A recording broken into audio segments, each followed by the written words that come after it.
Welcome to the place where we learn about improv, 'cause public speaking can take you so far. Improbly speaking, say yes and flex your creative thinking. Improbly speaking, say yes and flex your creative thinking.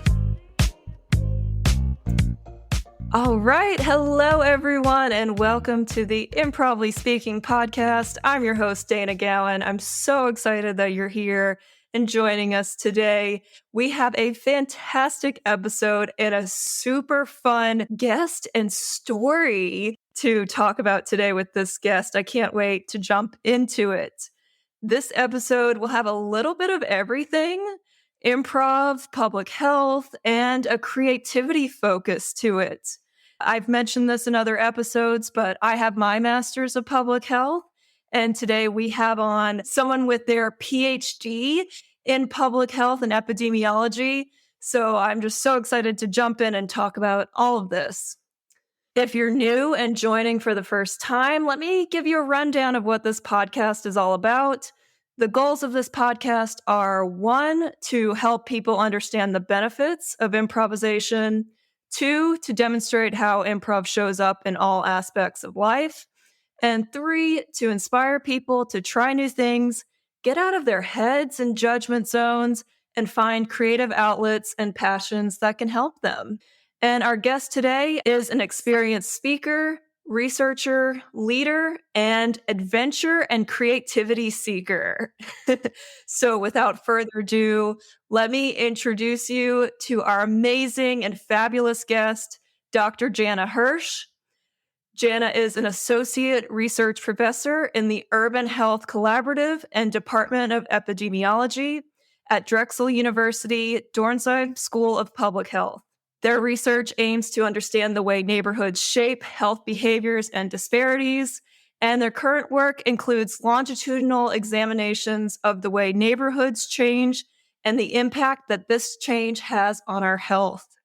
It's very intriguing research. Jana has her undergraduate and master's degrees from the University of Pennsylvania and her PhD in epidemiological science from the University of Michigan. She has given many presentations at conferences and professional associations, and she currently teaches a class on interprofessional collaboration in urban health at Drexel University. As an improviser, Jana started at DSI Comedy in Chapel Hill. May it rest in peace now. And now she performs with Endgames Improv in San Francisco. You can find their Saturday show. This group performs on Friday and Saturday. Jana performs on Saturday with the show Your Fucked Up Relationship at Endgames Improv every Friday and Saturday at 9 p.m. So if you're in the San Francisco area, go check that show out. Sounds very intriguing already just by the title. Their bio says that they are an eager, active walker and a people-focused urbanophile. We'll find out what that means in a second. Please welcome the compelling, engaging, and most inspiring Jana Hirsch. Welcome, Jana. Yay! Yeah. Thank you, Dana. I'm so happy to be here with you today. I am too. I wanted to do your bio justice because you've worked so hard at it, and of course you've earned it. But I've got to tell you, when we talk, we get so fun and laughy, and I'm like, I got to be serious when I give this introduction of you. I appreciate the levity. I think there's nothing funnier than a PhD, is what I was always told. What? First off, Jana, we'll get into all the things, but you have to tell us, what is an urbanophile? Yeah, it's pretty funny because I think I found this word a long time ago and I added it to my bio. Maybe I was like brand new, maybe even just postdoc. This is maybe 15 years ago. And it's a term that means that you love cities at its base. And for me, I think what it comes down to is that I do feel that I have a personal connection to place and to different cities and the way that we structure them and the way that I engage with them. When I show up in a new city, I do feel like I'm like, not on a date, but like meeting a new place in a really exciting way. So I do love cities. I do also love nature, but I have devoted a large chunk of my life so far to studying cities, and I'm always happy and excited to see a city I have previously been in or a brand new one. I love it. That's a fantastic term. And I love that it has stayed on your bio. I think it's a happy accident that it stayed on there because it's an intriguing term. So people want to know more about what that is. And it seems very fitting to your work and research too. Yeah. The basic benefit that I see is that every time someone tries to introduce me, they can't pronounce that word. Right. That alone is worth the humor of it. Exactly. And I've got to tell our listeners a little bit about how we met. We have quite a few connections here. Jana and I met at Camp Improv Utopia, Camp West, in May 2023, which is in Cambria, California. This was Memorial Day weekend this year, and we happened to be in the same cabin, the Van Gogh cabin, which we've tried to pronounce Van Gogh or Van Gogh. Our head counselor didn't really like that phrasing, even though we liked it. So we just kept saying Van Gogh the whole weekend. And we discovered that we have a few things in common. One, we both work in public health. I have my MPH and Jana has her Ph.D. in epidemiology. And two, we both have a South Carolina connection. So I studied at the University of South Carolina, graduated in 2010 and 2013 with my master's, and Jana taught at the University of South Carolina in 2016, 2017 timeframe. So Jana, we lived in Columbia, South Carolina, and we just missed each other. Our paths never crossed, unfortunately. Which is pretty impressive because it's a very small town. I mean, it's not very small for South Carolina, but it's not a big place. It's not like living in San Francisco at the same time. And I don't know if you remember, but the other thing is there was an improv show in there was this like underground, very tiny improv scene at this bar, and we did it in the back room. And I had just moved from North Carolina, where I had been watching and taking improv classes consistently, but had never performed. And I went to watch this improv, and it was like maybe 5 people who just chilled. I think they did it maybe once a quarter or once a month. This amazing person in South Carolina who probably still lives there named Topher organized this. And so, if you and I had been there, maybe we definitely would have noticed each other. There were almost no female improvisers, but I think neither of us probably were performing at that time. Well, yeah, and I didn't start my improv journey until 2020, but I had looked at classes. I wanted to get improv classes for my husband because he's very funny and jokey, and I was like, this would be perfect for us to do together. And I could never find anything in Columbia. And it's interesting to know that there was an underground scene that I could not find online, I guess. Yeah, there was not a theater and there were no classes, but there was like a group of people who would do improv, just like perform sporadically. And I think I found it on a flyer on the door of a bar. I don't know, because I'm the way that I engage with cities of just like walking every possible inch and looking at every single, turning over every rock and looking at every single flyer. I somehow found that. That's so funny. Well, I like to think our paths crossed at a park or at a race or something, and we just didn't realize it. But it's awesome that our paths have crossed now, and we're public health friends and improv friends now, which is great. Yeah. I just remembered where it was. It was at, do you remember Art Bar? I remember the name. I wonder if our Columbia fans can remember where that is. Yeah, our Columbia fans can tell us if they're still doing any comedy of any type at Art Bar. I think I'm looking at it right now. They have some open mic comedy. I think probably more stand up and improv. But Columbia fans, go to Art Bar. I know I have a few Columbia fans, so yeah, go check it out and let us know how it is. Well, and I know we want to get to the story of the mysterious notebook of creativity. But first, I have to nerd out with you, Jana, about public health, public speaking, and improv a little bit before we get to the cool story. My question for you is, what made you want to study public health and environmental health in the first place? Yeah, it's a longer story than I want to give time to in this podcast, but I'll give you the cliff notes. And I also want to say that I do always believe that our stories sound linear in hindsight. I always think we're able to like look backwards and be like, oh, well, it was this, and then that turned into this, and that turned into that, and it was an obvious path. And that narrative often is pretty detrimental, I think, to our young adults, or even our, like anyone at any age who wants to do something or try something where they don't know how it's going to turn out or they don't know what it's going to serve, because we think that it's this linear path because other people articulate theirs in this linear way. When I was in college, when I was in high school, I was doing science research, and I chose to do geologic oceanography for a few reasons.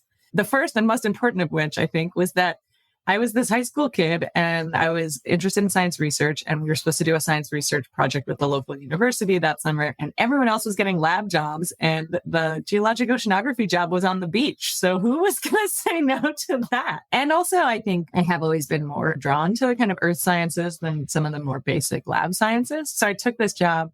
And then when I got to college, I wanted a summer job, and the geology department was hiring for soil science researchers. So I dug square holes in Wisconsin for the summer.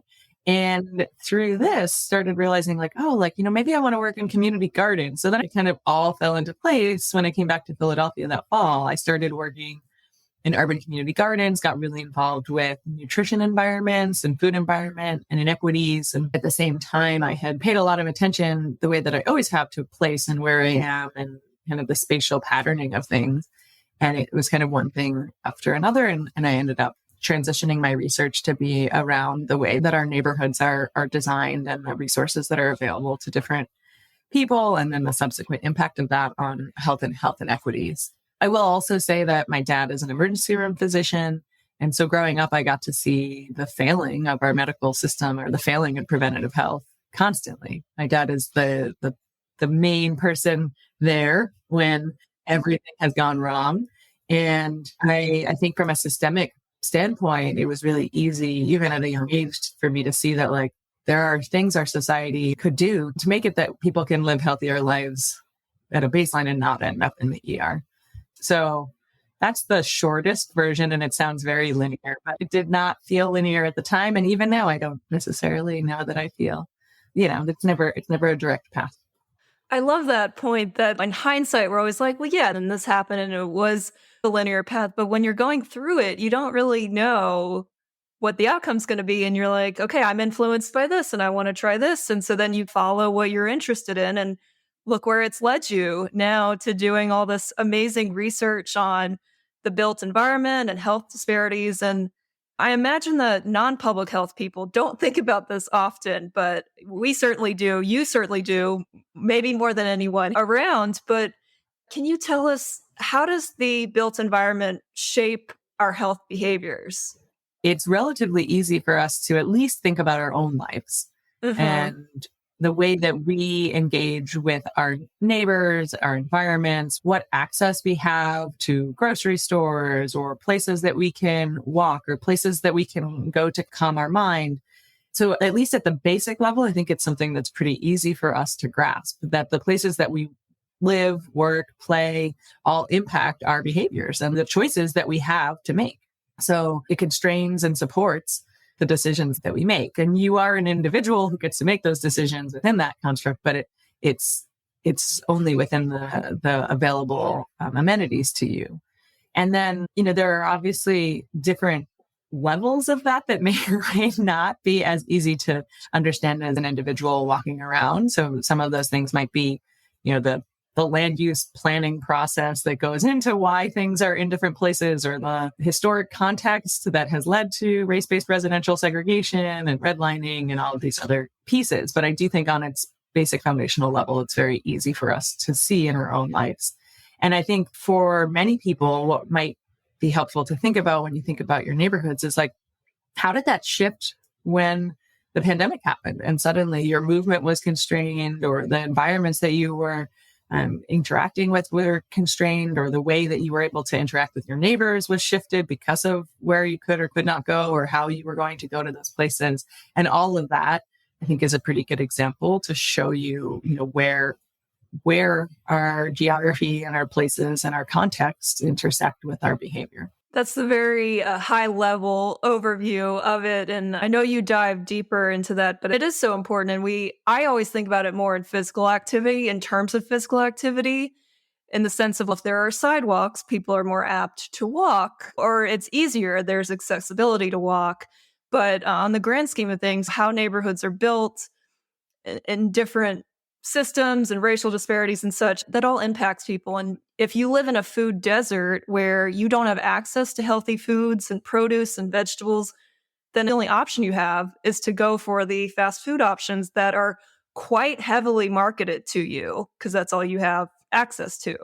So it's a whole system in play, and it's crazy that we've let it get to this point, but I know that might be a conversation for another day. Yeah, I would say the other thing that maybe if people are interested in this, there's a movement called the 8 to 80 cities. And I believe it was started by Gil Peñalosa. And it's this concept that if you are thinking of a neighborhood and it would be good for your 8-year-old child or your 8-year-old niece or an 8-year-old in your life or your 80-year-old parents or grandparents or neighbor, then that's going to be a good neighborhood for quality of life and health and life expectancy.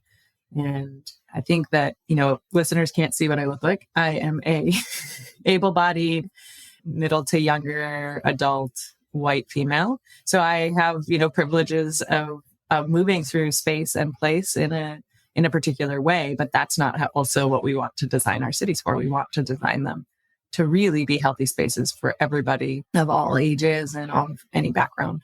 It's amazing work. And if I'm not in public health, I'm probably not thinking about these things. So it's amazing and wonderful that you're bringing these research studies to life and to light too, for people to understand the importance of urban planning and the use of green spaces and so much more that goes into it.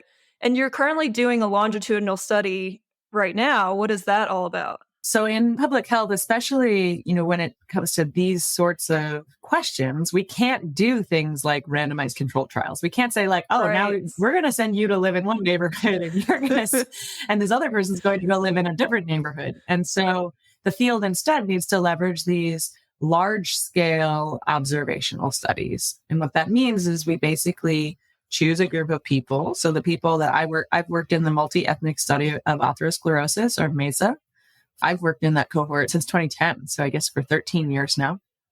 And they're a cohort of 6,814 middle-aged and older adults who were recruited from 6 different cities across the United States in 2000. So they've been followed for 23 years now.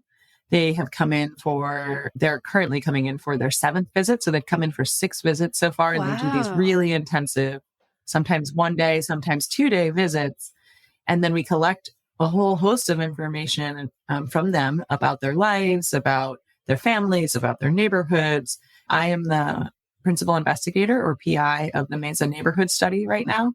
And this version of the Mesa Neighborhood Study, this is the 3rd iteration of it. So it's the component that asks them questions about their neighborhoods. So it asks them about all the resources that are around, about the way that their neighborhood has shifted over time, about the way that they interact with their neighbors, about just every possible detail. And this is the 3rd time they're being asked these questions. They were asked these questions in 2003, 2005, and then again in 2010 to 2012, and now again, another 10 years later. So we get to see this really beautiful arc and picture of their neighborhoods and see how their neighborhoods at one point in time maybe impact their behaviors or their health outcomes now. This version of the Mesa Neighborhood Study focuses on aging and has an emphasis on understanding the ways that neighborhoods can impact Alzheimer's disease and cognitive decline, as well as racial and socioeconomic disparities in cognitive outcomes.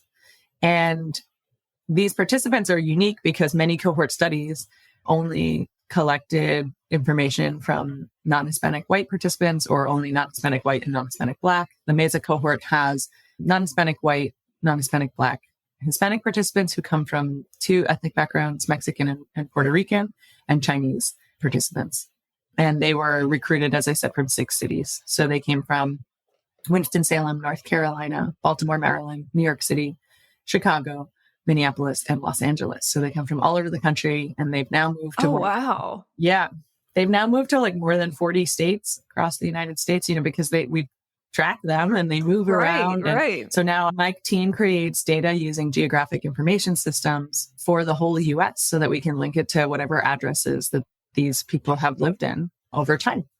And many of them are getting up there in age, and we get to watch that transition as they age and navigate new spaces or decide to move out of their neighborhoods or stay in their neighborhoods, and the way that neighborhoods play into that. This is so fascinating. And I know you talk about this all the time, but I've been out of the public health field, or I've been out of the public health world, I would say like community health world, for about 10 years. Grad school, I graduated 10 years ago. And so I don't often hear about these kind of workings or like the research studies out there. This is fascinating on so many levels too. Just like the idea that people are moving and like how do they embrace their new environment as they're getting older and as they're moving, and how it relates to their health and their brain health. I mean, it's incredible. Just you started with 6 cities and now people just inherently move around, and now you've got all these other cities. That's so cool. And the other amazing thing to me is like, I think it's easy when you have almost 7,000 people to not see the people side of it. But these are people who are giving up time for 23 years now. They have come in order for them to be in the study, they still have to go to the research centers at those 6 cities. So even if they've moved, like some of these participants are traveling to be part of the study because they believe in it. And this study has produced some of the most important research when it comes to cardiovascular health and cardiovascular health disparities, because this cohort allows us to understand and see different measures of cardiovascular risk for populations that previously weren't studied. And so when you go to the doctor and they'll tell you things like, what a threshold blood pressure might be, or what a threshold for, I mean, I'm not a physician. This is about to become very clear that I'm not a physician, but like when they look at like coronary artery calcium or something, right? That, very clinical measure, the way that we know whether you fall within a normal distribution and how that progresses over time and whether that's going to lead to stroke or heart attack is through these large cohorts. And so it's really important to have a diversity of participants, both spatially across the entire US and in terms of racial and ethnic composition, not just for, I think a lot of people think of that in terms of the genetic side, but actually I think more importantly for the structural side that, your experience in the United States would be different if you are coded by the outside world as one race versus the other. Amazing. I mean, there's so many practical applications of research. And I know when I'm in grad school reading of these, I'm like, oh, this 14, 15 page research study that I'm having a hard time getting through. But it really is important work. And kind of knowing the flip side of things and knowing all that goes into it, and like 20 plus year study and having to follow and track these people and keep up with them. It's amazing work that you're doing. And yeah, thank you, Jana, for spearheading this and being a part of it. It's amazing. Yeah, I was going to say, I'm just a part of it. There are thousands of MESA researchers and the coordinating centers at University of Washington. And what's impressive that maybe people don't realize is like, this is one cohort. There are dozens of these national cohorts in the United States that help us to get estimates and understand population health in order to come up with answers about these questions that may not be as easy to answer with a randomized control trial, easy or ethical to answer with a randomized control trial or something that is more quote unquote bench science in terms of assigning people to some sort of exposure. Well, you clearly talk about your research very well and helping maybe the lay non-public health person understand what your research is about. And I mean, you teach classes, you've given hundreds of presentations at conferences. Did you always like public speaking, or have you had to learn to love it? What's your public speaking journey been like? Yeah, I actually have never been asked this. It's an interesting question. I guess I can answer the first part easily, which is that I love speaking in front of people. I get a lot of joy from it. I would say sometimes I'm more nervous speaking one-on-one with someone. And the question of whether or not I've always been this way, I don't know. I did so I was in 4-H, which is, for those who don't know, is the like co-ed, non-military scouts, essentially. Oh, okay, cool. 4-H is like for little kids and for high school kids. It's not all little kids. It stands for head, heart, hands, health. And it's often in rural areas, but I didn't grow up in a rural area. And it has really interesting skills. But one of the things that you do every year is you actually do a presentation. It's like a demonstration or a presentation. And so I started doing those when I was I'm at 6, 7 years old every Wow. year. Nice. And I would usually do it as a demonstration, usually a food demonstration. Like I loved cooking and I've always just naturally kind of done that. And there are pseudo competitions and I like went to states one year. So I guess I did learn presenting skills potentially in that, but I don't remember being nervous about those presentations either. I have generally really loved that reaction of people, that energy that comes off of a crowd. If you're really engaging with them and you're focused on putting that energy out towards them rather than like thinking about yourself. And so I think sometimes the one-on-one conversations can feel harder for me because the balance of what proportion of the conversation I take up feels larger, even though, in a presentation, I might be the main one speaking. That engagement is like the 10 or 20 or 50 or 200 people, their energy and being able to see and kind of those micro interactions with them feels more about them than sometimes in a one-on-one conversation.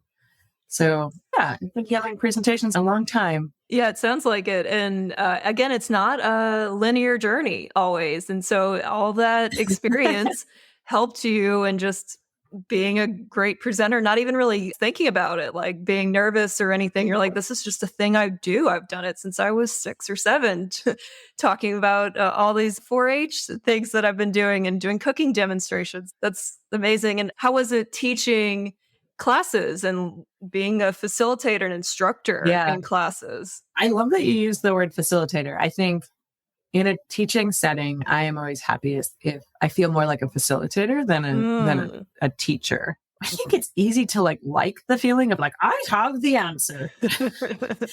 I know all things. Yeah. And it maybe feels safer, right? Because you know how that conversation is going to go. There's no uncertainty in that type of teaching. You're going to tell them the answers. You're going to walk them through it. You can feel really prepared. You can really like know exactly. You might even write out what you're going to say, which I've never done, but I'm sure people do.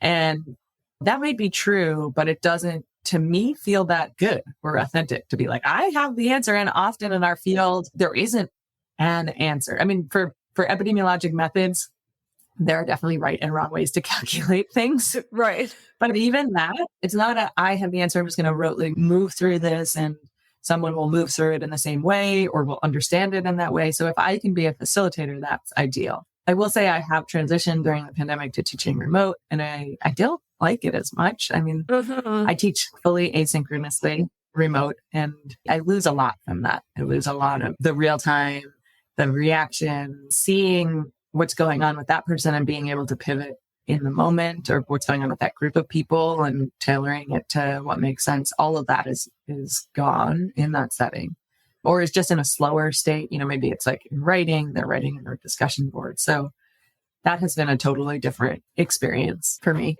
Yeah. I mean, you can definitely create connection online in virtual settings and presentations. It is harder and more difficult. And I don't think you leave feeling all those good feelings of connection as you do if you're in person. And you could see people's reactions. Oftentimes there's a lot more distractions too when we're online. If you're not giving your present focus, it's hard. But you also probably reach more people and reach them where they're at if they're doing it online and it's more accessible for them. So there are benefits. Absolutely.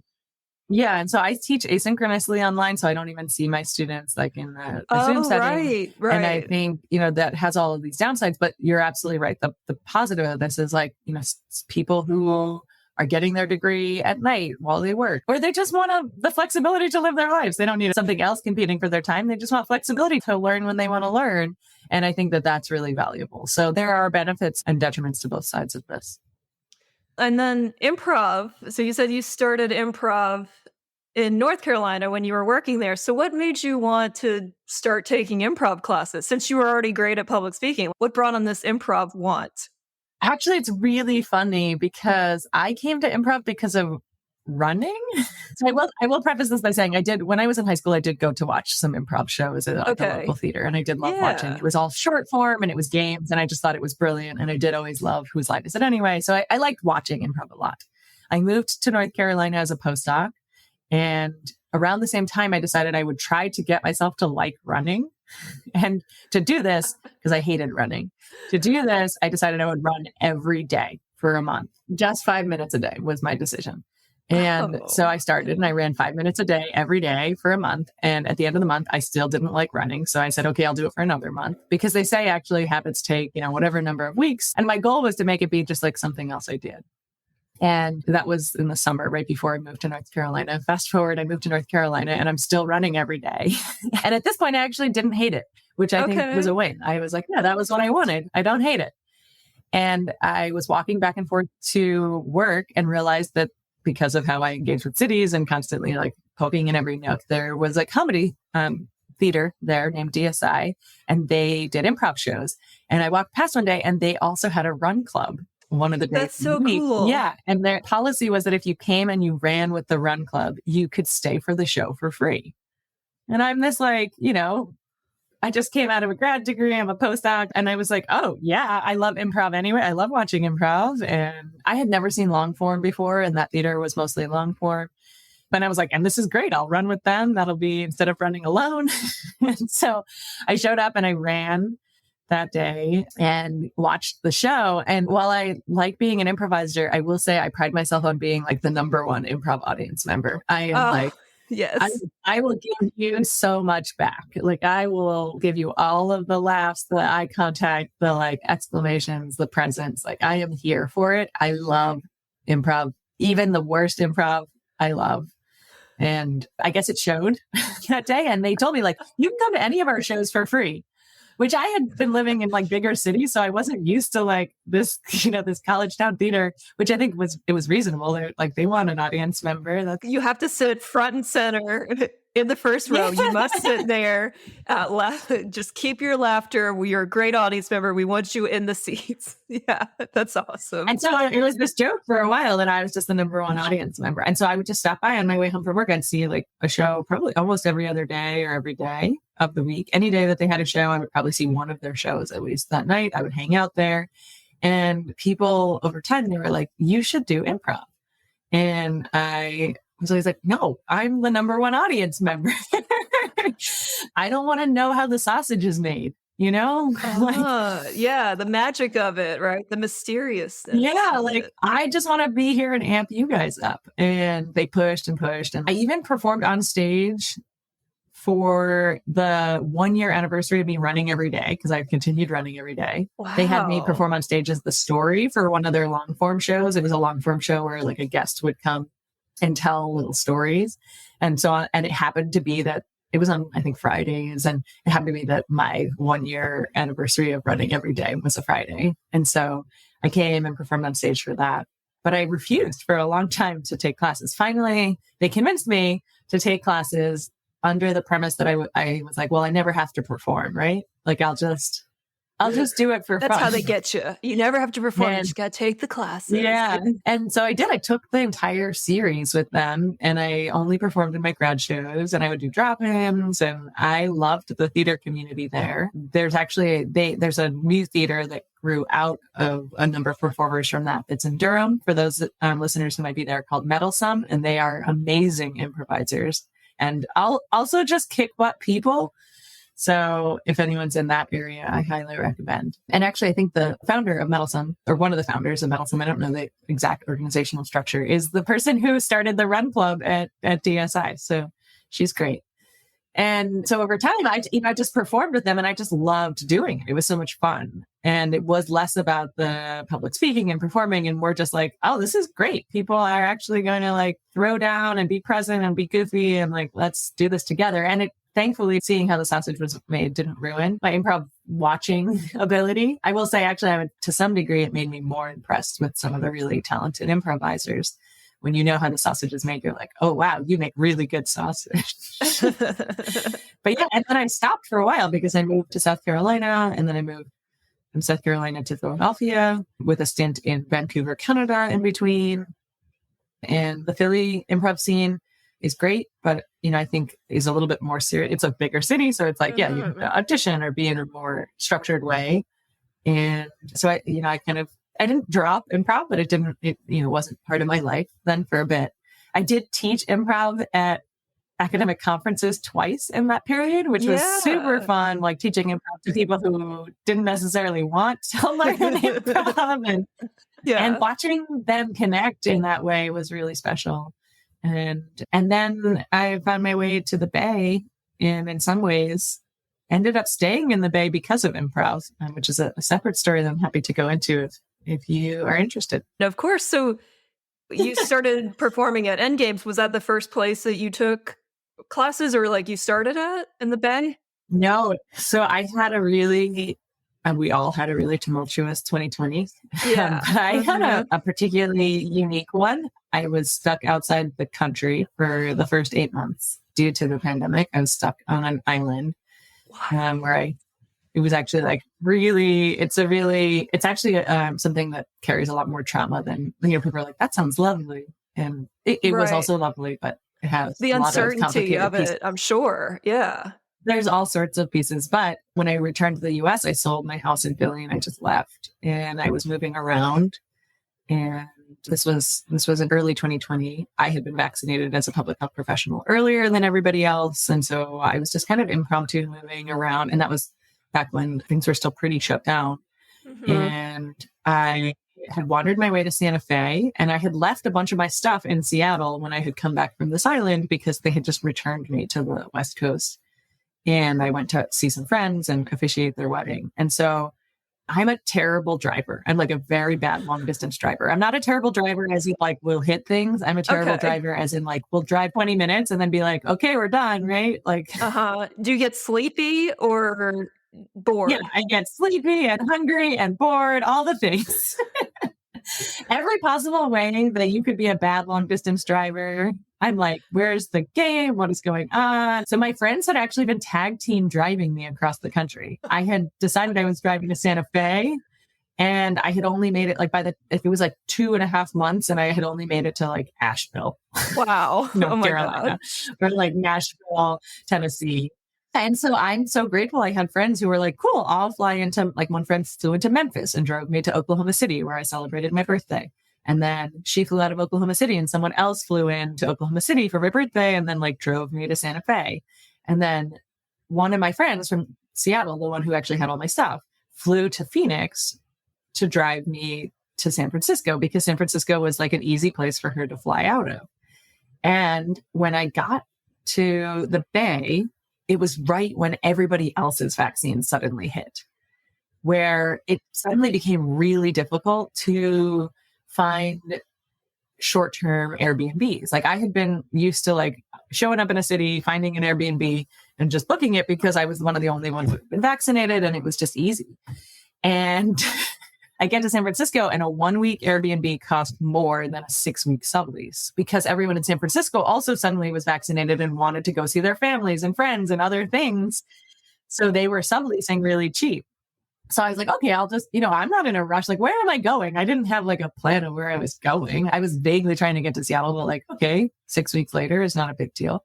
So I take this 6-week sublease. And then a week after I take this 6-week sublease, Leela, which is a theater in the Bay, started classes again of improv. And I saw an advertisement for it. And I was like, oh, I've had this horrible experience in the last few years. I feel disconnected. I feel emotionally out of touch with myself and others, like everything that everyone was feeling during the pandemic. And I loved improv and I want to go play with people. Sure. So I signed up, but it was a 6-week class and I signed up a week after my 6-week sublease started. So it went a week past my 6-week sublease. So I was like, well, I guess I'll just get another sublease. So I found another 1-month sublease. And then that led to another month sublease and another month sublease. And now I have been in the Bay and now I live in a single place. Like I live in a community house that I moved into this January, but I stayed here month by month for a long time. And now I've been here since June 2021. So over 2 years. And you could say it was because of improv that I stopped and stayed. You could say that because that's yeah.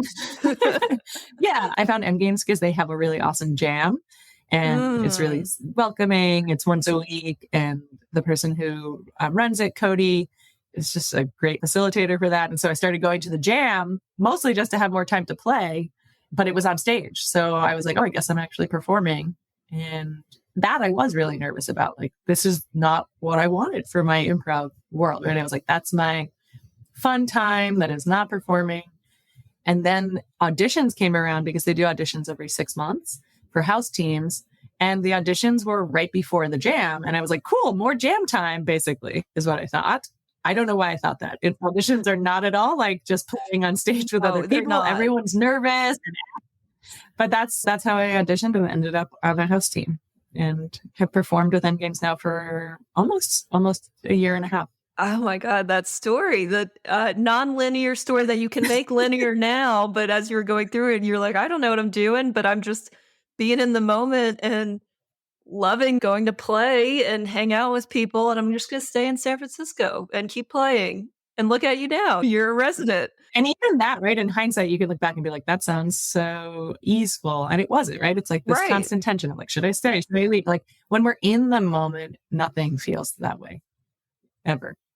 But I imagine taking the improv classes or just the jams and like playing, sometimes, at least for me, improv helps with dealing with uncertainty a little bit more and having space for more uncertainty. And also it gives you a break from the uncertainty. Like I was going to say, it just gives a break from whatever it is that you're thinking about because you're in that space and whatever it is like is on hold for a little bit. Yeah. And that's a really beautiful gift.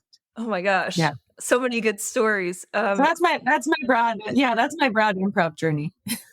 An off and on journey, but now it's definitely on. It's on and it's shining brightly, that journey. I mean, you're going to improv camp.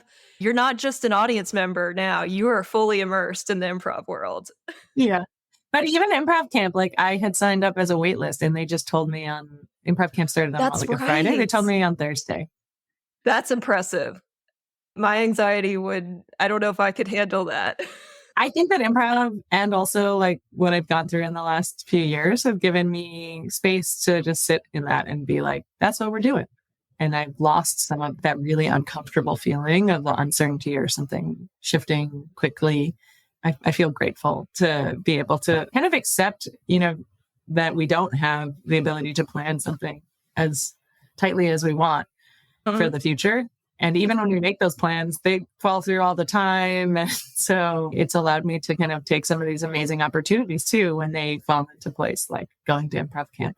Well, I remember you would get up early too and go for a walk and enjoy the nature and the scenery. I would sleep in as close to breakfast as possible or sleep almost through breakfast, and you'd be up and then you'd come in and having done your 2-mile walk for the morning. And I'm like, oh, that's so impressive. I am still running every day. So I would wake up to go on my run because I knew I didn't want to deal with running later in the day. Wow. That's incredible. Well, Jana, thanks for indulging me in public health and public speaking and improv.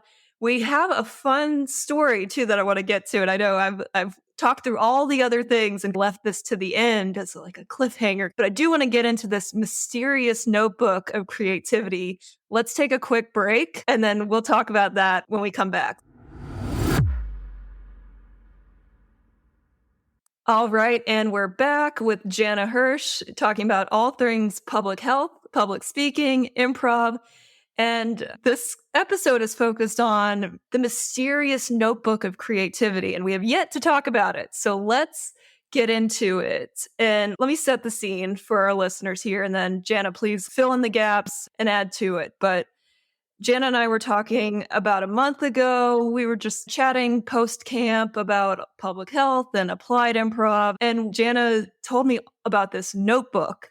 And I was immediately like, oh my God, you have to come on the show and tell us about this notebook of creativity and tell this story. So let me set the stage. You and a friend went to this lady's house to pick up something that she was giving away on your local Buy Nothing group, which if anyone doesn't know what Buy Nothing is, it's a really cool organization where you give gifts, things that you're trying to get rid of to help with recycling and reusing. Instead of it going to a landfill, it goes to someone who could use it and needs it and wants it. Jana was picking this up from the lady and she invited you all in to her house to see what else she had that she was giving away. And yeah, she was moving. She was moving. Okay. Yeah, she was moving. So she had a bunch of stuff that she had put aside for Buy Nothing. And I think the post had a lot of different items in it, but I had noticed this colander at our house. I had just moved into my new house, and our house didn't have a colander because the person who had moved out, whose room I was taking, it was her colander. And this colander was really hard to miss because it's a gold colander. It's like very ostentatious almost. So I noticed it immediately and was like, wait, we need a colander. So I wasn't surprised that she had other things to give away because she did have other stuff listed, I think, but I had ignored most of them. And so when we said we were there, she was like, yeah, come on up. And both of us like looked at each other because we kind of knew that we're not really the right people. Like you will take all the things. Yeah, we get excited about things and we would take them, but then later be like, we don't need any of this. And we both like keeping really neat homes and everything, but also love like finding different things. And this is my housemate and I.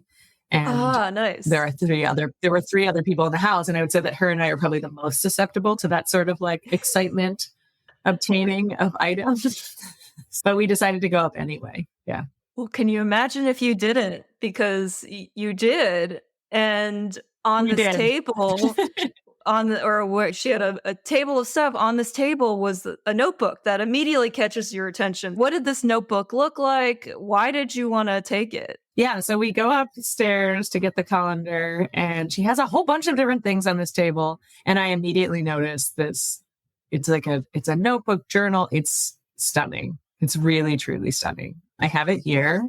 Describe it for those who aren't. I was going to say, Dana can see it, but you can't. It's heavy, which none of you can see. And it's a handmade notebook it's definitely handmade, like hand stitched. It is leather bound, a really rich kind of honey colored brown leather with a strap that keeps it together. Like it has one of those side flaps that closes it in, and then has a lot of pages. It has 5 booklets that were hand sewn in to it. And it's just really beautiful. And it's soft. It's really soft leather. And I see it and I immediately think to myself, no, I don't need that because I don't actually journal. I have tried journaling so many times in my life and failed. And I've tried so many different types of journaling too. I've tried like, I'm going to draw a picture every day, or I'm going to try to journal in the morning at different times of day, or in a regimented structure of like, I'm going to journal for this amount of time, or I'm going to journal in third person or first person, or I've tried every possible thing. I'm like, I think it would be good to journal. And I'm not a journaler. I'm like an aspirational journaler. So I knew immediately that I did not need this. And I also was like, I just want to touch it. It's pretty. Like, I wanted to see how heavy it was. It is heavy, so I was like, and I pick it up and I'm holding it and it's like, it's soft. I'm kind of like rubbing the cover and we're talking to this woman. She's about my age, probably close to like 5 to 7 years younger than me. And she's telling us that she's moving, and we were just, talking to her. And while we're talking to her, my housemate's picking up other items, including like this roll of like sticky contact paper that makes rainbows for windows and stuff, like all these things we don't need, like we really don't need. There's like matching gold other things that we didn't need that we actually thankfully didn't take. But, this conversation's continuing and I'm holding this notebook and my housemate shoots me this glance that clearly is like, we got to get out of here. We're going to take everything. Like, we need to go. And so I was like, well, like, thank you so much. And we left and I'm still holding it. So I took it. Oh, wow. And so I wasn't planning on taking this. I mean, if I had like thought through it, I would have definitely left it. And also I had flipped through it. It has off-white pages. It's not like clean, crisp paper. It's like beautiful, aged, kind of sandy colored paper. And I had flipped through it and it was empty. And so we get to the car with the rainbow contact paper and the gold colander. Yes. And this diary and I think a few other items, and we run the rest of our errands, and then we come home and we go to the kitchen. We're sitting down, we're eating a snack, and we're talking to one of our other housemates, and he's like, what is all of this stuff? And I was like, yeah, look at this diary. I have lots of friends who do journal. So I was like, we'll find a use for it. I was like, he's holding it. I'm like, yeah, it's totally empty. And like, she was just giving it away. It's beautiful. It's like the type of journal or diary that looks like it should have like your deepest secrets, or it looks like it should have it does. Your poetry or your song lyrics. Like, it's a really beautiful journal. It's not like a regular notebook. And as I'm saying, like, yeah, it's entirely empty. He goes, Jana, it's not empty. It has something written in it. And he shows me a page that has a list of goals to be completed. It says goals. I'm holding it. So let's see the exact wording. It says goals, end of summer, September 21st, not counting. I don't know what that means. It has like not counting with an asterisk. 142 days away from today, it says. And then it has a list of goals. So I took some notes on the left side of the page. I wrote notes. It says Jana notes I found it on February 27th. And on February 27th, we were 206 days away from September 21st. So I knew that it wasn't this year's goals. These were some previous year's goals. Okay. I also wrote down notes that will make more sense in a second. But I said, what is flourish creation time? What is creative creation time? Should my workouts include my run? And then it says in bold letters, no. And here's the list of goals. So the goals say coaching certificate complete, 85 workouts, 100 hours of creative creation time, 40 hours of flourish creation time, 100 days alcohol free, 75 days weed free, new save influx $5,000, Ooh. 10 initiated social engagements, 10 networking / professional connections, 100 meditations, and then this is really important because it's in a different pen. 20 recordings of a song is that what it says. 20 recordings of a song, which will become important later when I'm sure you ask me how I'm doing on these goals. So those were the goals. And what was interesting is like, I'm a very regimented person when it comes to achieving things. I have a Ph.D. I need a giant research study. I know how to achieve goals. I help doctoral students set goals. I set goals for big projects. I have lots of personal goals. I set New Year's resolutions all throughout the year. I set them at the beginning of the year. I set them whenever I decide. I have decided at different points in time to run every day, and then I run every day. I will happily create and like structure. At the same time, I'm also very open to uncertainty and whimsy and what comes our way. And as you heard, like sometimes you just don't know. And my absolute gut immediate reaction when he said that it was not empty and he showed me this was like, these are my goals now. Like it didn't feel like there was a choice to me. Like these were mine. Did you voice that? Were you like, these are mine now? Yeah, I was like, that's literally what I said. I said, I guess they're mine now. Like, those are my goals. I took the journal, like I felt drawn to the journal. I picked it up. I ended up taking it. Like, these are my goals now. I do believe in that type of universe. Yeah. And so I said that and my housemates are like, you're crazy. I mean, they are four of the most supportive people I have ever known. And I'm so lucky to live with them.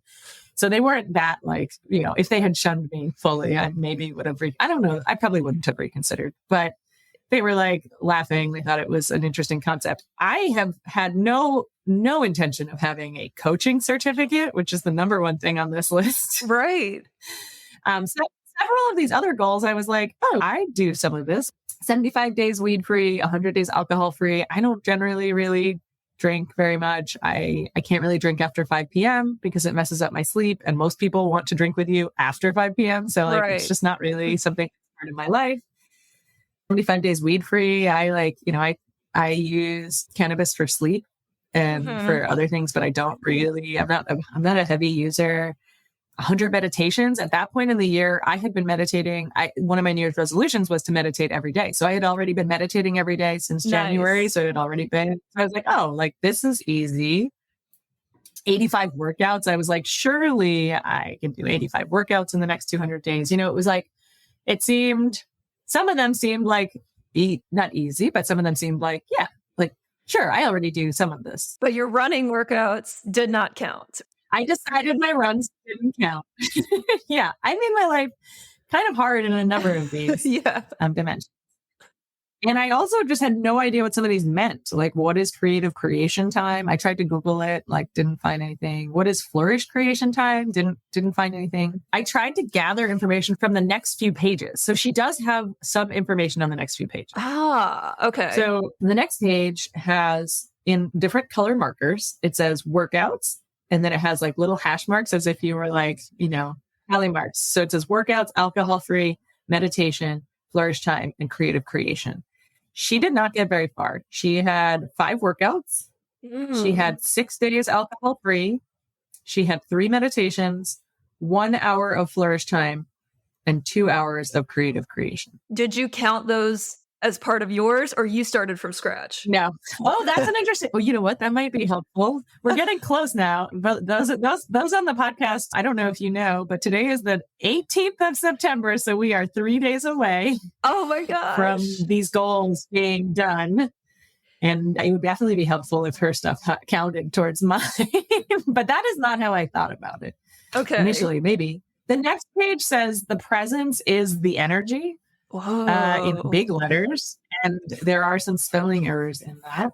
Then, which doesn't help me. The next page, again, helped me a little bit. So on May 4th, 2022, she made a TikTok called I Think I'm Afraid of Abundance. Oh, She made the Fairfield Way Making Healing a Habit outline. And she did her first meditation on deep physical discomfort. So then I started to think like, okay, maybe she's like some sort of more influencer person where making her TikTok is like the creative creation time. That's kind of what I was thinking. 3 days later, on May 7th, she said she returned to the Smith machine for her first leg day and she revamped her arrangement of her apartment.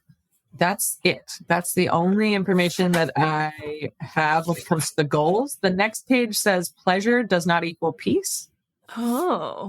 And then the last page that she wrote in says, I'm the most me when I'm not thinking. Oh, that's very improv. Yeah, that's very. Maybe she was an improviser too. Maybe. And that's it. The rest is blank. Entirely blank. And so that was in February. And I was like slowly, this was in the back of my mind. I didn't really tell anyone besides my housemates. They knew I was kind of working on this. I was like doing things. I would record. I have the dates. I was like, oh, recorded on. I wrote it down. Like I logged on April 9th. I logged again on June 3rd. I would come and like log the hours that I had done. The very first thing I did, which I counted as 1 hour of creative flourish time, is I made a single page for each goal with little tiny squares that you can check off. That seems much more organized. It's just how I love checking things off. And also it's just like really fun little patterns of the squares. They are in rows. They're in sets. So like 10, let's say in a row or 5 in a row so that they're easy to count, but they're really nice. You can just do like little X's. And so this way, especially since I travel a lot, when I would come home, I would keep track of it on my phone. When I come home, I'd come back to the journal, which is heavy and big, and put the X's in. And I wasn't really thinking that much. And then I came home. I had a big series of trips, basically from March all the way through July. When I came back from July and I sat down with the notebook and realized like, oh, crap. We're getting close. Yeah, there's like 50 days left. And so I have been working so hard on her goals now, just like every day trying to chip away at least some of them. And what Dana did not mention is that the reason this came up, or the reason we're having a conversation about improv in general, besides the fact that I love Dana and I was excited to talk to her. Yes. Is that the goal of 10 networking professional connections was really strange to me because I sit in a very small niche field, as you heard, science-wise. There are people that I don't know or don't know as well as I could, but in general, I've been a faculty member for a long time now. I've been in this field for a long time, and there's not that many new networking professional connections. And I think more importantly, I've tried with most of her goals to be like, what would be important for me? Like, why would I want to do this? Right. And I'm like, I want to hear about people who have cool jobs. And I want to hear Dana's path to like starting to pursue and putting, improv at the forefront of her work. So I decided that my networking professional connections would be more that. So I've talked to a play therapist. I've talked to a storytelling coach. And so I've kind of just instead used this as an excuse to like hear about people's journeys But I do need 3 more, and we have 3 days left. So I might get a little bit more lenient on the rules. What does today Yeah. count as? Does today's episode recording count as anything? I would say yes, correct. This counts as creative creation time. Okay. I would say we are creating something, and it feels creative. And in general, like, I don't count. So I would count our improv shows as creative creation time. And then I counted our improv practice as creative flourish time. Okay. I ended up defining these two. I am done with my creative flourish hours. Seems I do a lot more creative flourishing than creative creation based on the definitions I gave them. Yeah, what were those? Creative flourish to me is something that's creative that's meant to serve you and who you are and your life. So, let's say that you're having a really stressful day and you just need a little break for like 30 minutes, 60 minutes to like draw, not with the purpose of drawing something or making something to give to someone, but you just want to scratch at that paper and feel the motion of drawing, or you want to like dance it out in your room to specific songs. That would be flourish time. So sometimes improv practice would count. Often improv practice counts like if it was in that space, but it's not creating something inherently.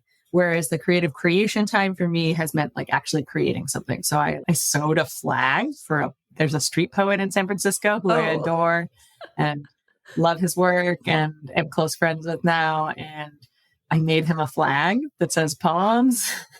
And that was 4 hours of creative creation time.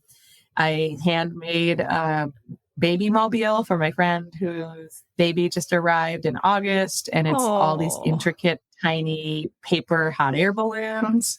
That counts as creative creation time. Things where you're creating something. And it could be a performance, so like a show. But I've gotten more lenient on like what this means. So like last weekend, I went to the Reno Hot Air Balloon Festival because I love hot air balloons. It's a more recent obsession. And I went by myself, and the first day I was walking around and there was a pilot that I had seen at a different festival. And I went up to talk to her and she said that I could crew for her the next day, which was That's so cool. So exciting and amazing. So I helped crew at the Reno Hot Air Balloon Festival for Good Karma. What does it mean to crew? Like, what did you have to do? Yeah. So it's like unrolling the balloon, and like it needs all these people to hold the different ropes and get everything in place. And then during glow shows, so hot air balloon festivals have glow shows, which is like, so hot air balloon festivals are all, let me back up a second. Hot air balloon festivals are all at ungodly early hours, like really early. They start around like 4 or 5 in the morning. They often start with a glow show, which is where the balloons are upright and they're adding hot air to them. So they're using the fire, but because it's 5 in the morning, they glow and they'll do it to music. Oh, that's so cool. It's really cool. Or it's really hot because you're doing it for the light of the music. But depending on the song, you're adding hot air every time you do that. And so keeping the balloon on the ground is actually a task for the crew. Yeah. You're like holding it. Yeah. Yeah. You can be, or you're like putting your weight on it so that it stays down, because it's not just like an ambient, like it's not just like a flame for flame's sake. It's doing something. So I think in the past, like, it's starting in February, March, April, May. I don't know that I would have counted that, but because it was a show, I counted the hour of the glow show as creative creation because there were thousands of attendees watching the show. Sure.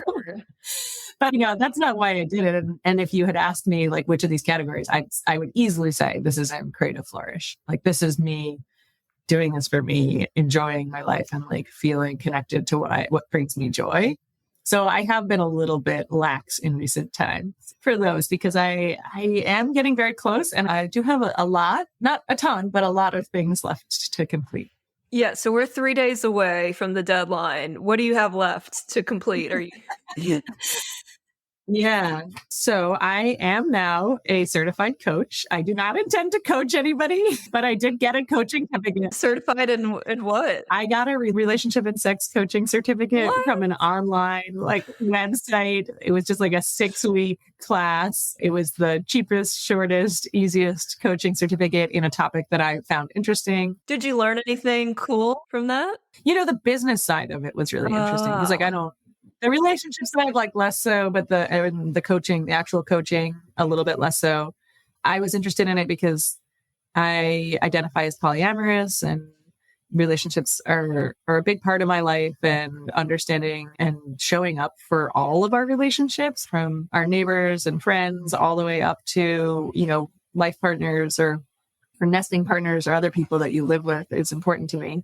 So that part, it was interesting, but really just very basic. And I'm sure a real relationship coaching certificate might have more interesting there. But the business side, I didn't know how you incorporate different companies. I didn't know anything about the coaching, the business structure, what legal status you choose and all of that, or how you calculate your fees, your hourly fees. I don't know. That was, I guess, interesting. So I already completed that. I have not completed the 85 workouts because I don't count my runs. How many do you have left? How many do I have? That's a great question. Let's look. I have 17 workouts left. And so in recent days, I've gotten pretty lax on what that means. So if I do a 10-minute ab set earlier in the day, and then later in the day, I do, a leg body weight workout, I count those as two separate workouts. So yeah, I think that's actually more attainable than it seems, because if I do those short workouts. Okay. Yeah. Short bursts. I still have how many hours of creative creation time left? 29 hours of creative creation time left, 2 hours of which are used right now. Right now. So that would be great. Exactly. So that counts. Right now we're doing them. And I can do a good probably 6 or 7 hours tonight. So I think I should be able to get there. I still have one more initiated social occasions left. So this is an interesting one because I have two more. I have one that's planned, actually scheduled for tomorrow. When I saw that 10 initiated social occasions, I think what she probably meant was asking someone to coffee. You're the one that initiates with your friends. The thing is that I am fairly extroverted, and I do this a lot, especially because I'm traveling a lot. So people don't always know when I'm here. And so I pick up a lot of that organizational slack for my friendships and other relationships. So when I found this, I decided that initiated social occasion had to be a real occasion. It had to be I organized a party, or I organized a group of people to do something. Initially, I had said it had to be more than 10 people, but I have become much more lax at that. And so I have done 8 of them. I have one more that's planned for tomorrow. And then my current plan is that I am going to host a Let's Complete the Goals party on Thursday, 21st, where we come together and we just try to finish all of the goals possible. Oh my God. So there'll be workouts, there'll be drawing and painting. Oh, yeah. Yeah, it's going to be, in fact, on the airplane. I was on a plane last night and I didn't have a lot of my creative creation stuff with me. So I spent an hour making a flyer in the notebook for tomorrow for the Come Help Me as I finish the Journal of Goals flyer, a hand-drawn flyer that I will take pictures of and send to my friends. So yeah, the goal, and it says workouts, creative creation, networking, and so many songs. I have so many song recordings left. It is ridiculous. So yeah, I have 2 more events, but I have plans for those. And the bigger issue is that I have 19 songs left to record.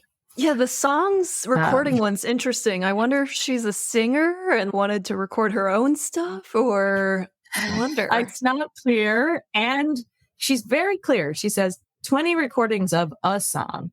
So in August, I was like, well, maybe what I'll do is I'll just audio record me singing happy birthday to 20 of my friends, because that's a song. Yeah. And then, who have birthdays between now and September, and I'll send them happy birthday songs. But then I didn't do it because it felt like a cop out. And now it's way too close. I did make one song. So what I did, hopefully my cousin doesn't find this podcast until I give him this. His babies, he has twins. They sing in their sleep. Oh, it's very cute. They're 3 months old now, but they've been doing this since they were infants. And they sent me a video of it.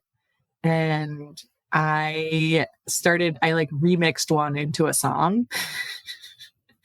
It took me many hours of creative creation time.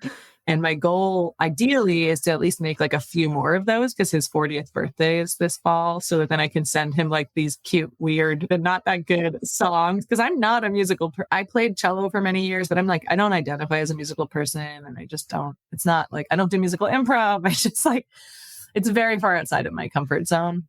But yeah, I spent a number of hours with someone who is really musically inclined. using GarageBand and like remixing my cousin's singing That's baby awesome. to be a song. So I don't know, but I think that on Thursday, we're going to be doing a lot of song recording. I mean, it might just be like us, like, improv, where each person is like, starts a repetitive phrase and then they all link together until we have a song and I record it. Like that might be what happens on Thursday. And that is fine. As long as we get through it. Could you do karaoke at your party? There'd be lots of karaoke. Another creative solution. Did you sing karaoke at camp? I didn't, no. I have also started writing. This is really interesting, is that I went to a storytelling workshop for Creative Flourish Time, but also because I just wanted to. And I ended up being coaxed on stage to tell this story about finding this journal. I hadn't even really thought about it. And then she asked a question in the workshop of like, what are you trying? The theme was summer. And it was like, what are you trying to accomplish by the end of the summer? Oh. And this is this amazing storytelling coach in the Bay named Liz Morrison. And she, in the little group, I told them like, actually, I have this journal. I'm like trying to finish this other lady's goals. And they were like, you have to tell that story on stage. So I told it on stage and it got recorded and it's on YouTube. And what's really interesting since then is that I have been more open about these goals and I have like shared it with other people. And so other people have stepped up to try to help me and find creative solutions or to encourage me. And so one of the things though, is that when I finished that story later that evening, a number of the audience members said like, you have to write a book about this. And I have had people say that about a number of different things in my life. And I've always been like, there's just such an internal, immediate no. And there was not an immediate yes on this. There was definitely not an immediate yes on this, but there was like an internal, like not neutral. And so one of the things I've been doing with my creative creation time is in the journal itself, I have been now writing about the goals. And this is the most absurd thing to me is that, so I started writing it. I realized that I was writing it to her. I was like writing it almost like a letter to her. Yeah. And I've been writing in it at the frequency and in the way that I'm like, oh, I'm journaling. I did it. I am journaling for the first time in my entire life. You are a journaler now. And one of I wrote down on the plane recently, actually, a number of the themes or things that have come up with this. And one of them is that often goals beget more goals, both in that they like teach us what it is that we want to accomplish, but also that sometimes you just accomplish totally other things that maybe were underlying reasons that you wanted those goals in the first place. And also this kind of like layering of goals that when we are working towards something where its synergy is more than the parts. So if you just saw each of these goals as their separate thing, it's not as satisfying. Like we both, Dana and I lit up when we were like, oh yeah, like an event where we're doing the goals and we're doing all of those things. And when you see that as like this beautiful creative thing that encompasses the things you want to accomplish or the person you want to be, goals are ultimately super personal in that they are us stepping back and looking at like, how do I want to live my life? I don't have that much time on this world. Like, what is it that I want to do or be or feel? How do I want to interact with the people around me or my world? Or how do I ultimately want to spend this time that I have? And so while goals are incredibly personal in that way, I would never be able to achieve this without community. Like goals are both incredibly personal and also super communal. Even when we think we have the most individual goals possible, our friends and our family and other people, just by virtue of being in our lives, are along for those shifts and changes and goals. When we do different things, we grow or we change slightly, or we start to see something in a different perspective, or they actually join us in our goals, or maybe they see us and they get inspired to do whatever it is. And so different people, like some people in networks of mine that are like, not even, they're people that I just met and they're like, I'll work out with you. I'll text you every hour on the hour. We'll do 10 push-ups until we've done 100. Or, like I'm a singer-songwriter. I'll meet with you and we can brainstorm, what you should do about that. And people get excited, I think at its core, because we all have things we want to strive for. And we want to be excited about things that other people are excited for and see the version of them that they want to be and help them get there. I also think, which is something I've written out a number of times in this journal, is that our ability to achieve our goals is entirely arbitrary. It's like entirely self-determined and arbitrary and depends a lot on how we write our goals and what we decide to count. And that it takes that time to step back and be like, well, wait, why was I doing this goal in the first place? Which I can't ask, right? I don't know why I'm doing, I mean, I know why I'm doing the goal. And I've been able to ask myself, like, what is important for me in achieving this particular goal, whatever that goal might be. So like doing the relationship coaching versus some other type of coaching certificate, why is that important to me? Or the new save influx $5,000 seems like a really basic goal. It's like not really anything notable, but I've spent a long time trying to like figure out like where would it feel good to put money in our society if I was going to say, and ended up finding this company in New York that basically buys large scale art pieces and then turns them into LLCs. And then you can buy portions of the art and then you can't get your money back until they sell the art or unless you sell your share of that company, which is actually a famous painting. And that's where I ended up saving $5,000. I put all $5,000 into this company called Masterworks. And so like these goals, if they're good goals, or if we approach them the right way, goals push us to seek out what's important to us, or like, why would this be valuable for us? Or why am I doing this? And there's the satisfaction. I know that satisfaction so well. The satisfaction of just like checking that shit off and being done with it and being like, yes, I accomplished something. I accomplished this thing and it's great. But that's not why we like goals, I don't think. We like goals because of what they actually represent and that's arbitrary, whether we achieve them or not. So like how that fits into our larger purpose. And so some of my creative time now where I'm like, oh, you know what? In the past, I wasn't counting it. Like what counts? What doesn't count? It's like, well, it counts if it's serving the purpose, which is for me to have spaces to be more creative or to be making something and offering for the world that connects me to other people. Or, why would the creation part matter of creative creation? So that's some of the things that I've been mulling over. I also find it really fascinating that like people make goals in all different ways. And I would have never written these goals this way. Would you have done it more smart goals-esque kind of thing? Or how would you have written them? Yeah, I am trained, I think, academically to write SMART goals. So that's the like, measurable, attainable, realistic, etc. I'm trained at that. I think her goals actually in many ways do fit some of those things. They don't have any of the sub goals that help you figure out how time-based. They're time-based. They don't have any of the like, there's no path. She doesn't show you how she's going to get from A to B. Like it's not very clear. And the other thing is like, I don't know how realistic they are. I can tell you that when I set goals for myself, I sometimes feel like, yeah, those were super reasonable. And then when I don't achieve them, I'm like annoyed. Sometimes I'm really hard on myself. Like, oh, this is my fault. And I didn't spend enough time on this, or I like didn't XYZ. With her goals, since they're not my goals, I'm like, who the hell were you to be making this ridiculous goal? This was not realistic. And we would never say that to ourselves. Like there was a journal entry that I wrote to her where I was angry. I was like, these are unrealistic, way too much for 140 something days or whatever she wrote. That's so much to expect of yourself. And then I immediately like looked at myself and was like, yeah, like we do this to ourselves all the time.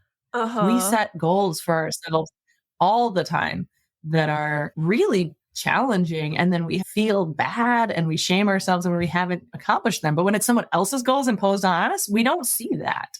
And that's what I've been writing this like book about is like, there's all these layers that you don't think about. But in terms of her writing of her goals, something that's very concrete that I would definitely have never written this way. She obviously wanted more creative time in her life. I would never have written that as hours. I don't know what I would have written it as, but maybe because of my job or other things, I'm a very product oriented person. So I might have written it as like 20 creative projects complete, right? I'm very good at starting creative projects and not finishing them. So, but the hours actually release me of a number of really important things. And like, it's really actually beautiful that she did it this way because like these tiny paper hot air balloons I made for this baby mobile were honestly exhausting. And each one took 2 hours to make. If I were my normal self, I am my normal, I'm still me. But if I were, trying to achieve my own goals, I would have been so like frustrated and angry that they were taking so long. But because I'm trying to get creative hours, I was like, yeah, each of these takes 2 hours. This is great. Like these take forever to accomplish. And so it kind of creates a situation where I actually am incentivized for like just sitting in the moment and being long-winded with things. And that's something that like, I would have never written my goal that way. And she wrote her goal that way. And whether she did that intentionally or not, it's serving that purpose for me.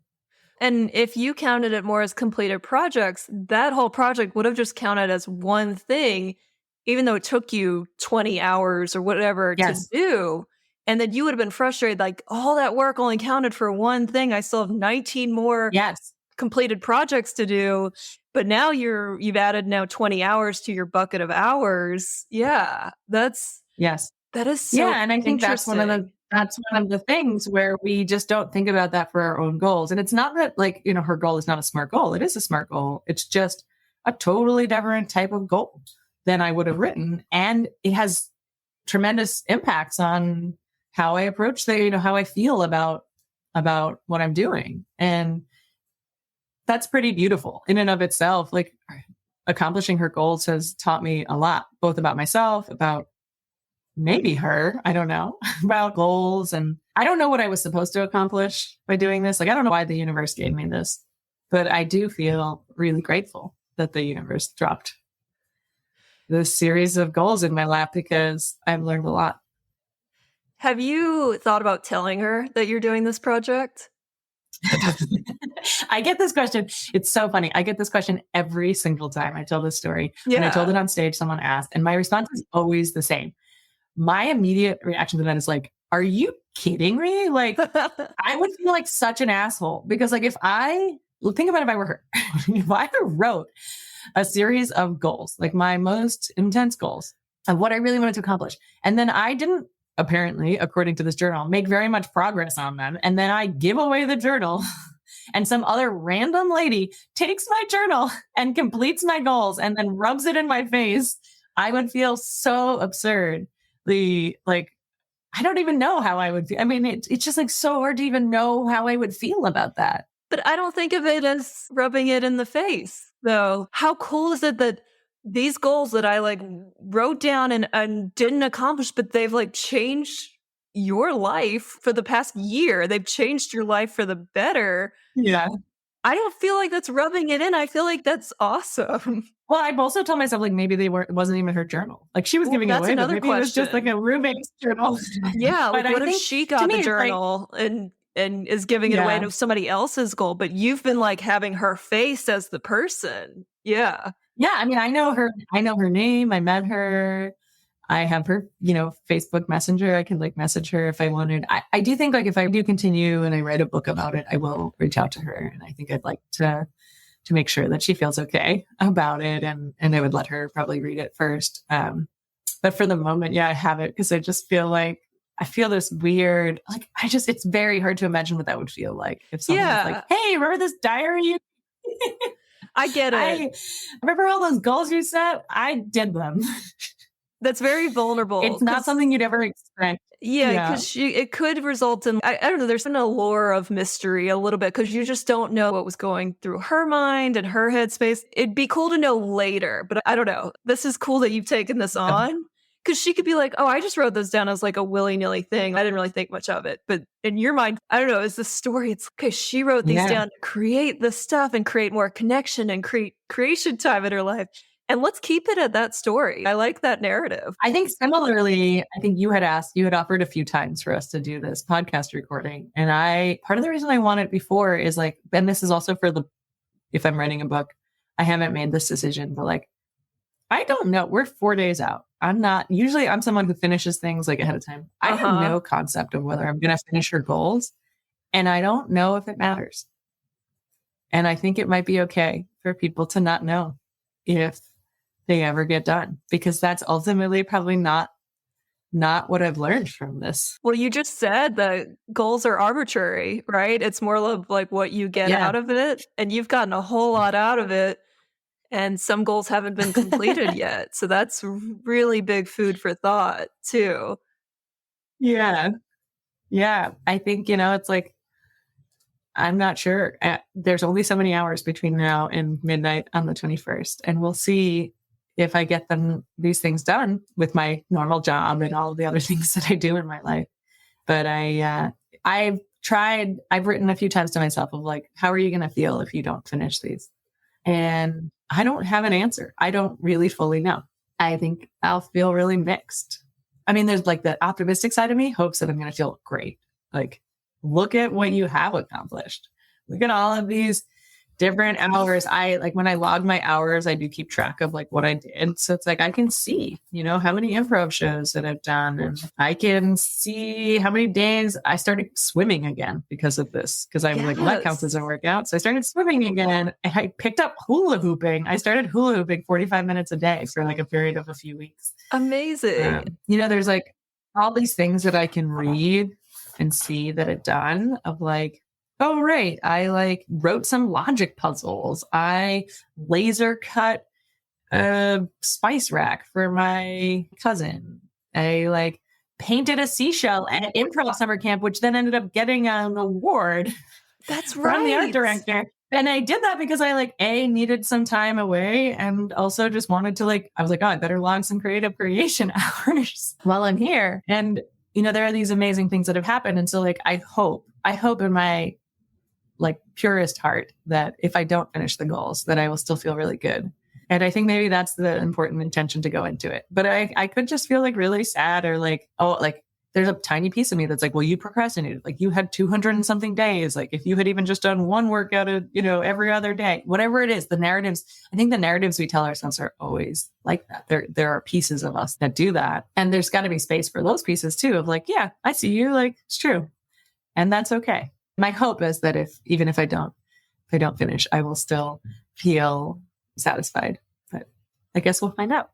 I know it's easier to say on the outside looking in, but just judging by how excited you were telling the story and all the lessons learned that like goals beget more goals and layering of goals and like how it creates more connection and community, like all these lessons learned. I feel like, yeah, you might have some mixed feelings of like procrastination, but if you don't, and you've still got time, but if you don't finish them, I think there's still cause for celebration, regardless of the outcome of goals achieved and accomplished and completed. And I gotta ask, the deadline's in 3 to 4 days. What's next? What's after this? I mean, I think I've also asked myself that at other times of like, well, what's my personality if I'm just taking on this other person's like personality? If goals are, sometimes I've gotten some pretty philosophical like moments with this of like, yeah, well, if goals are like who we strive to be or do, or like how we spend our time, the quintessential like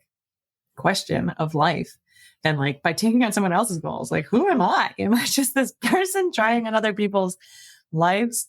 But I do think like there are pieces of this I would love to keep doing. And some of these goals I blew past because like I wasn't going to start meditating twice a day and count. So I have continued to meditate every day since January. And that goal disappeared. Like, I wasn't even thinking. Or like the alcohol-free days and the weed-free days, like they're gone. And like those aren't going to change. And that probably didn't impact my life that much. But these like stretch goals, and then some of the people that I've met or connected with because of them, like, of course, I'm going to keep spending time with them or hopefully doing creative things with them. She has taught me, or the goals have taught me that there was a lack of that intentional time for creativity in my life, even as an improver.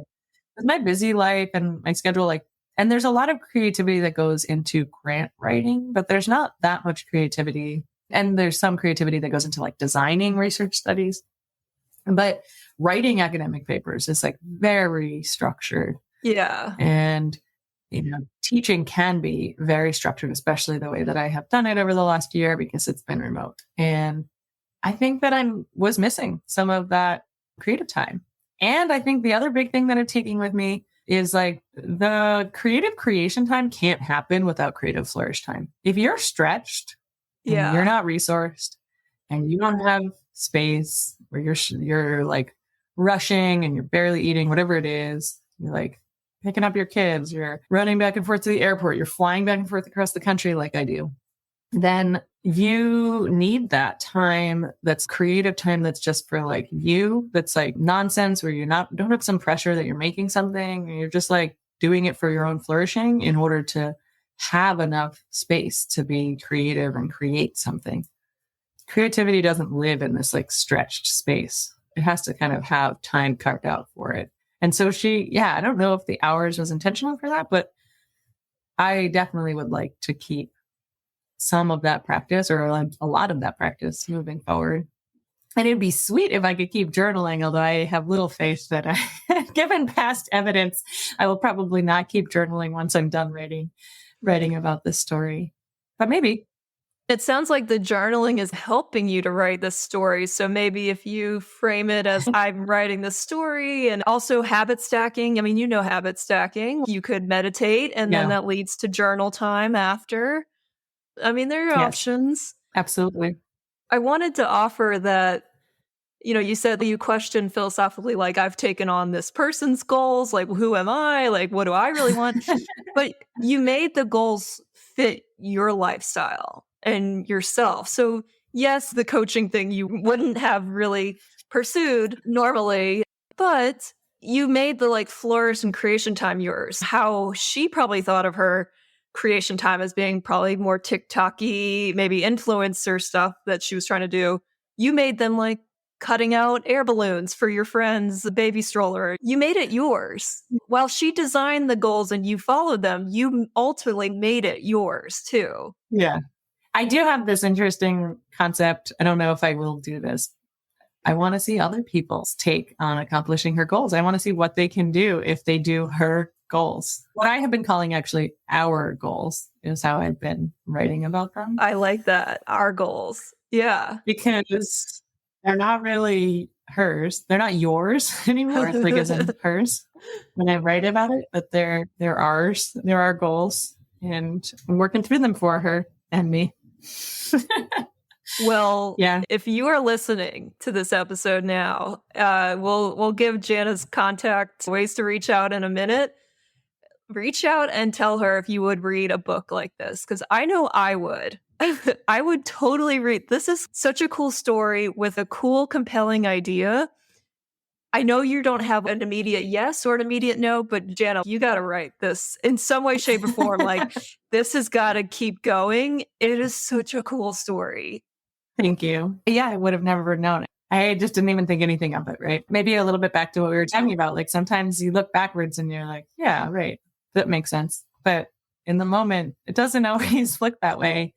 Or the way that improv ends up showing up in my life. Or I went to yearbook camp. I was like really big on yearbook, and the way that like layout and design from yearbook camp and stuff shows up in my life. Like I think you don't ever know where pieces fit into your life. And hopefully someday when I'm in my like 90s or even older, I'll look back and it'll look like it makes sense. But I don't think it has to make sense in the moment. No, I agree. And that's a very comforting thought, because we try so hard to make it make sense. Like, why did this journal fall into my lap? And why am I doing this? I could have ripped out the pages and started my own journal, but I chose to keep it. It doesn't have to make sense. You're just following a gut feeling. And that gut feeling is leading to something you couldn't have even imagined at the end of it. Yeah. It's truly, the improv tenets, the trust and saying yes. And also like owning and touching base with yourself to figure out how you want to show up in that specific space. And it's been great. Highly recommend taking on other people's goals.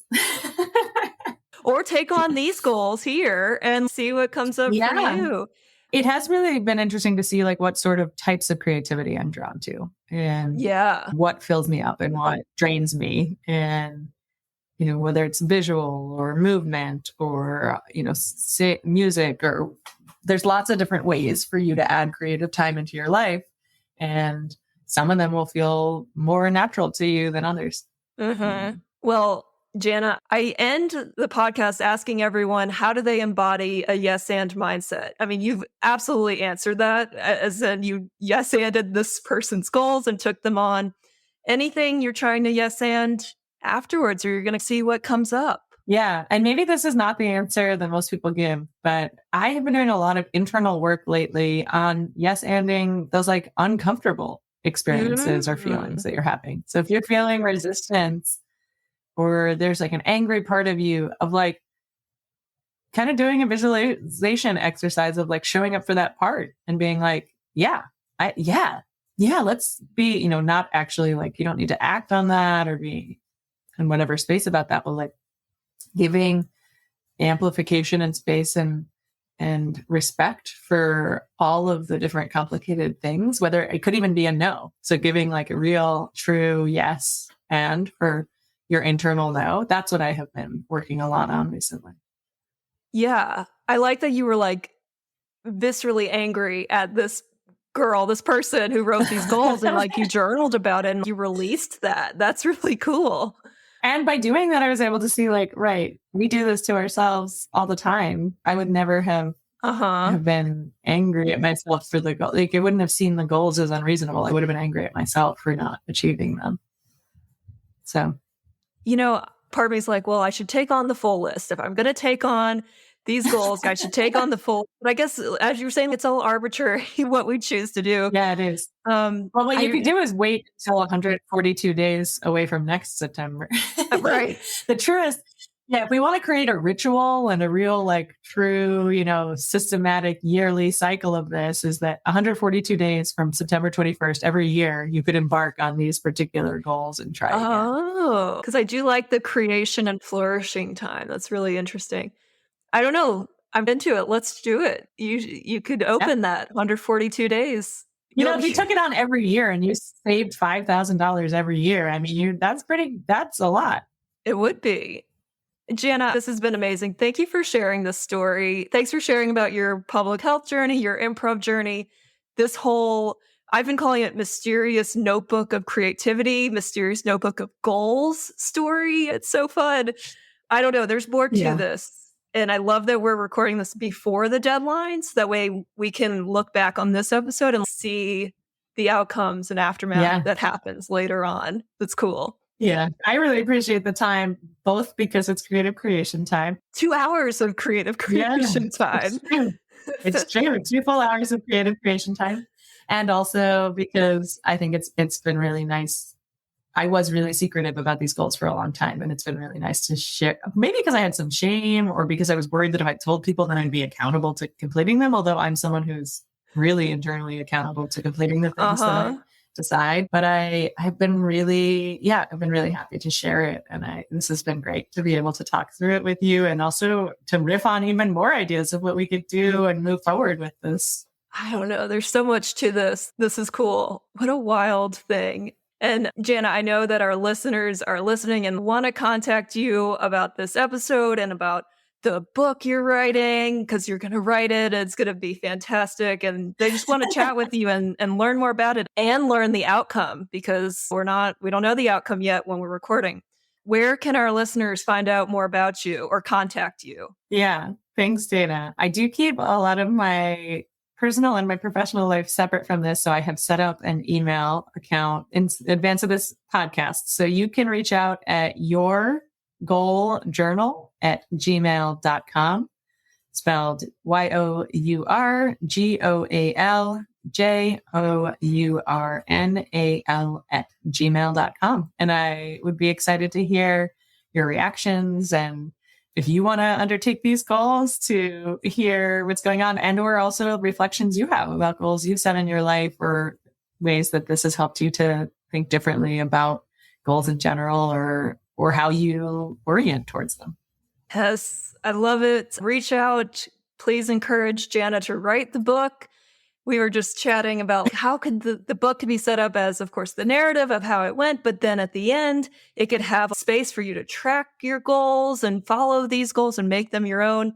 There's so many cool ideas, and it's just, let's say yes and do all this stuff. It'll be so fun. And I'll add to check out Jana's show. She performs every Saturday at Endgames Improv when she's in town. Of course, with Your Fucked Up Relationship, which with that title, how could you not go to that show? So much good tea and drama there, I'm sure. So many good stories. I say good lightly. So many stories to improvise off of. Yeah, come see us. Or the Friday show is great as well. Endgames has a whole lineup. And if you come to any show on a given night, you can stay for all the other unsold out shows for free. So come be the number one audience member. I was just in the San Francisco area and I didn't get to check out Endgames yet, but I did go do a little drop-in class at Leela Improv, and it was super fun. So I hope to be in the Bay Area again and check it out. And I'll definitely reach out to you too when I'm up there again. Yeah. I look forward to seeing you. This has been great. Thanks, Dana. So much fun. Jana, so grateful. And I can't wait to see you again, give you a big hug, and hopefully see you whenever our paths cross again at improv or otherwise. Yeah. Thanks. And thank you for listening to today's episode. I hope you enjoyed it as much as I did. Oh my gosh, I love this story about the mysterious notebook of creativity and goals. I love that Jana did this. I love that she came on the podcast to talk about it. I love that she shared this with me so that I could invite her on the podcast to talk about it. How special was this episode? And I know this is a long episode. There's a lot to unpack here. And I know you can do some unpacking yourself. You probably already have some revelations and things you're thinking about. We did record this episode in September 2023, right when the deadline for the goals was up, like 2 or 3 days before the goals deadline. I know this episode is coming out in 2024, a few months later. So I did reach out to Jana to get an update on if she finished her goals or not. And her answer was that she decided that she thinks it's best not to tell folks if she finished or not. And I know we're all a little disappointed to hear that. I will say I certainly am, because I'm very invested in this story now. I think it is the coolest story of just finding a notebook. It's like serendipity a little bit. It's happenstance. I don't know. Timing is everything. And there's a reason why she got this notebook and chose to take on these goals. So I am certainly disappointed that I don't know if she finished or not. I know that she's really goal oriented, so there's a high chance that she might have, but also there's a high chance that she was like, hey, I've already learned a ton by doing this. Missing a few of these goals right at the end does not take away from the experience. So we won't know, we won't ever know the answer to that question. Did the goals get achieved or not? But I think at the end of it, that outcome doesn't matter. All of the things that she shared in this episode of just everything she got out of doing these goals and what she learned about herself and what she took away from this whole experiment here is just way more important than any like check the box kind of thing. So, I think that just adds to the mysteriousness of this whole notebook thing. I really hope she continues to talk about the story and her experience from it, and whatever comes up from it. And so maybe she'll share later on if she met the goals deadline, maybe not.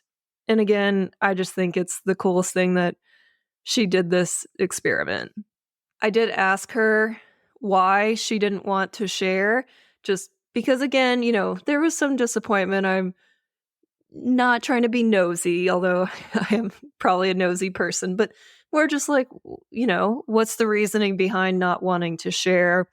And she said that she is not sure that it's the important part of the story or experience. So I responded that I can respect that, and I can. And I love that response. It's very noble of her to respond that way because, listen, if I achieved all these goals and I did this whole thing, I'd probably be talking about it a ton and probably too much. She gets to know in her heart if she achieved it or not. And also, she's right. It isn't the most important part of this experience. Again, I know there's a lot in this episode. We talked a lot about these specific goals and this whole mysterious notebook of creativity. And, this episode is coming out in early 2024 when you may be thinking about some goals you have for the new year or the future, or whenever you're listening to this. Really, my main takeaway from this is just that Jana found something that she really enjoyed doing, and she had a lot of discoveries come out of doing this experiment and experience. And so I want to ask you, what's something creative that you enjoy or that you have discovered that you enjoyed? Maybe it wasn't super clear at first, and then it kind of came to you. But I think there's a lot of discoveries that can be made when we put ourselves out there and try new things. So either one, what's something that you've tried and discovered that you enjoy it, or what is something that you want to try in 2024 and just see what comes up and make your own discoveries from that experience. Very simple question today. There's so much good stuff in this episode. Jana's the best. I'm so grateful for her coming on and sharing this experience. I hope that there's more to come from this. I really, really do. Reach out to her and let her know that you enjoyed this story and you want to try it too. I did ask Jana as well in my follow-up questions to her if she was going to do these goals again in 2024 or a version of these goals. And being the mysterious, fun person that Jana is, they said it does have me thinking a lot about New Year's resolutions. So again, we don't know what that means. No definitive answer there, and that's okay. I loved this episode, and I'd love to hear from you. Let me know if anything came up, or let me know if you would do the same thing. Like if this notebook happened into your life and you discovered that there were goals written on it, would you have done the same thing? How would you have handled that? I have a feeling that I wouldn't have done the goals. I probably would have ripped out the pages, but I love that Jana said yes and to these goals that were not hers and made some crazy awesome discoveries from this whole experience. How cool. Let me know if you had any discoveries from this episode. You can reach out to me at dana@improvileyspeaking.com. That's DAYNA @improvileyspeaking.com. Or you can message me on Instagram at improvileyspeaking or on LinkedIn at Dana Gowan. And you can find out more about my services and offerings on my website at improvileyspeaking.com.